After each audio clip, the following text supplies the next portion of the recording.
why don't you tell us what Bywire News is in 60 seconds? Like, what's your elevator pitch?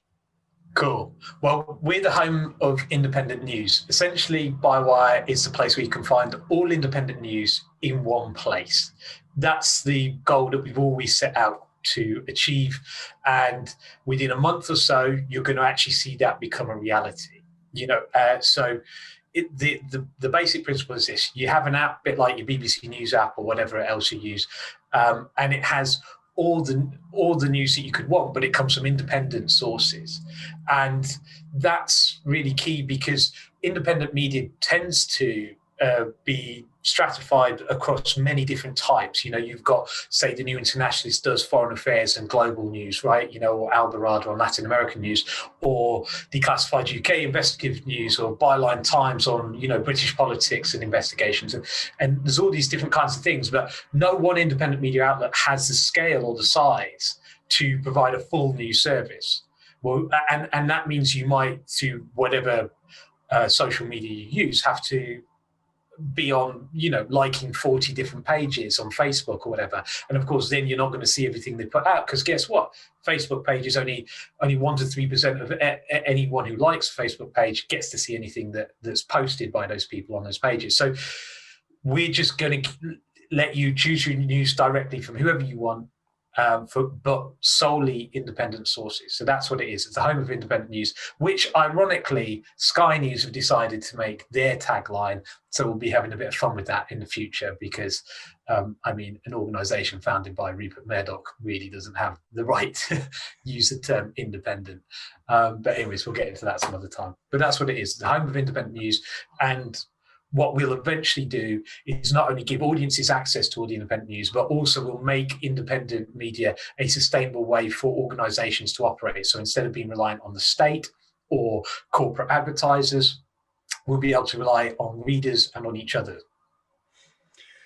So a lot of what you have sort of suggested in some of the stuff I've read and in some of the just general proposals for how we try and reform the media is the idea of blockchain-based decentralized media. And obviously that's something you guys are trying to put forward.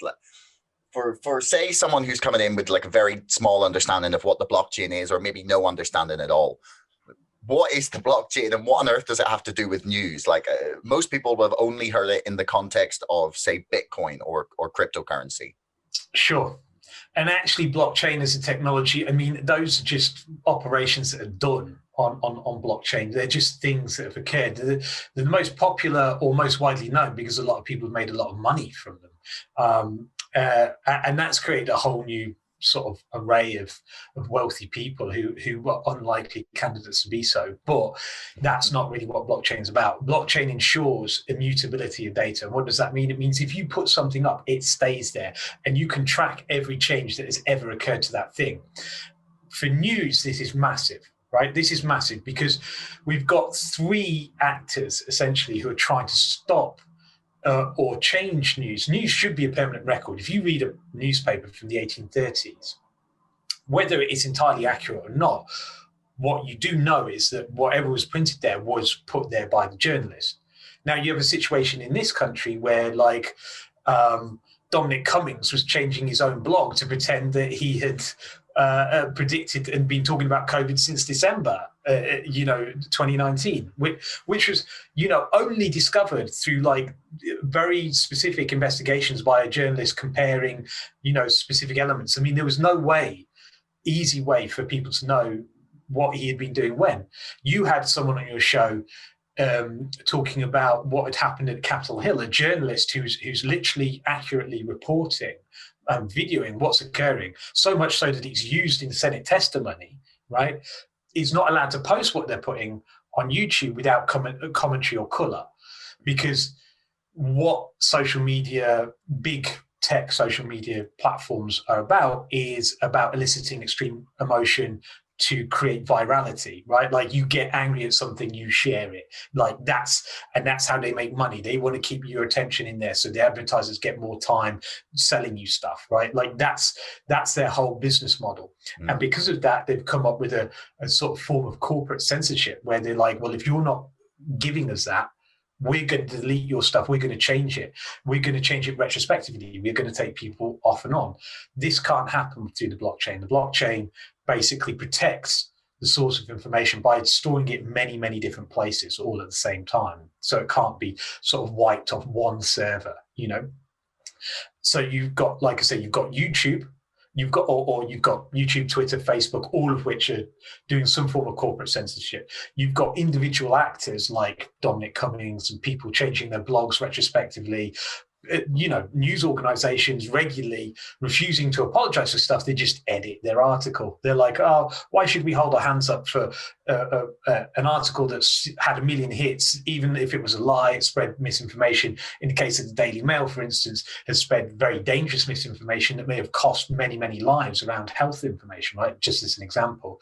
Why bother apologizing for that, following any journalistic ethics, setting the record straight, when we can just edit it and pretend we didn't really say what we said, but even though now millions of people think something because they're not going back to the article, so those are another set of actors. But the third set of actors that are trying to change news are governments.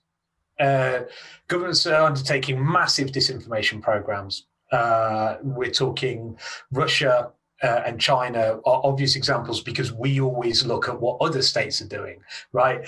It's just that, when I say we, are news organizations, especially the BBC, which is, a very nationalist institution. But of course, the British are undertaking massive disinformation campaigns. It's reported, for instance, in Syria, we set up using the military disinformation campaigns to recruit people to our particular, for want of a better word, terrorist organizations that we're supporting. Certainly militant. I think they're called. yeah Let's say allies in the war on terror. We are involved in disinformation campaigns to unseat democratically elected people in Latin America, to destabilize peace processes, all sorts of things. So our nation states are no different. Nation states have got into this game. They're also, by the way, corporations like Google work very closely with secret intelligence agencies, and in fact, as far as they're incorporating their nation states' intelligence priorities into their governance, right? So nation states are operating through corporations and their own programs to spread disinformation. And a lot of that is about changing information as it comes out. So there's no actual factual record of what occurs when it occurs. Again, blockchain saves that. So there's a very long explanation to say, here's the threat. And what it does is basically, as simply as possible, is it makes sure that when information is recorded, it stays recorded. No one can tamper with it. That's hugely important for journalism.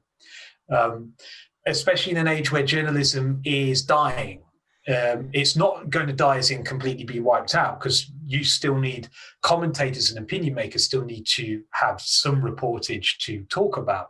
But it's under such severe threat, it's so underfunded, it's so ill-respected that we're in grave danger of journalism and a sort of code of conduct and methods of gathering information and accurately reporting them being nearly killed off. That we need a new way to do these things, and this is it. And the independent media is the best vehicle for this, because the independent media are independent financially of vested interests. They are interested in telling truth to power, so as such that they're the best vehicle to showcase what this technology can do.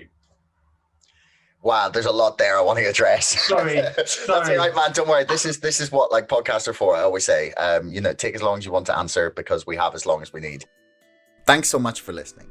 If you enjoyed the show, please subscribe, follow me on Twitter, or sign up to our mailing list. Thanks a lot to our sponsor, ExpressVPN, the #1 most trusted VPN. Get lightning fast connectivity with servers in 160 locations across 94 countries.